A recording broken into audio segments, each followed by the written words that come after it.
Why did she begrudgingly remove or sort of correct herself? What happened while she left the Senate and came back? What was that about? Well, it was a little, I suppose she went and got some advice. I mean, we were right in the middle of the climate change bill debate, and I assume she wanted to be involved in that, or look, I just don't know. But the point is that there are standing orders in the Senate. Everyone thinks that you've got parliamentary privilege, you can just walk in and shoot your mouth off and say whatever you like.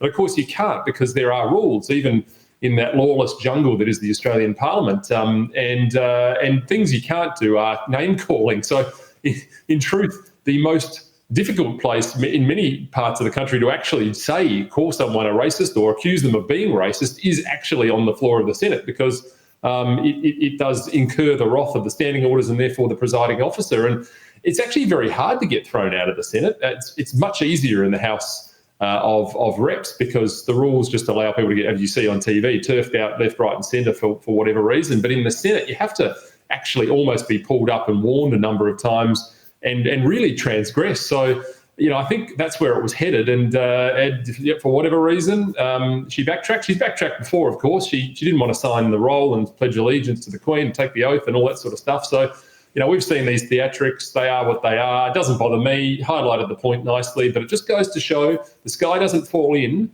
when you have a say and you speak the truth. And we've all got to start doing that, because this sort of stuff is bulldozing through us and our institutions.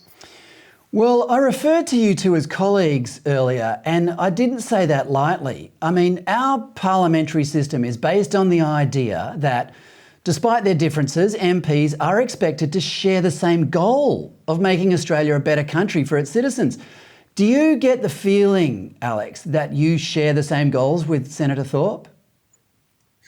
Look, I just don't know. I've just never had much to do with Senator Thorpe to know what her ambitions and her goals are, to be honest. But I mean, I do wonder sometimes about the Greens and what they're pushing, even if it's inadvertently. I don't think the things they're pushing are in the best interests of the country, and we should all be pushing in that direction. I mean, this sort of radical climate change agenda, and if you look at their defence policy, it basically is a disarmament policy. It's sort of like, hopefully we can chat and get along with Putin, and it'll all be okay. It's all rainbows and unicorn stuff. So I don't really know. I don't really have much to do or speak. I try not to, and that's sort of a bit of a shame in itself. But welcome to Parliament in 2022.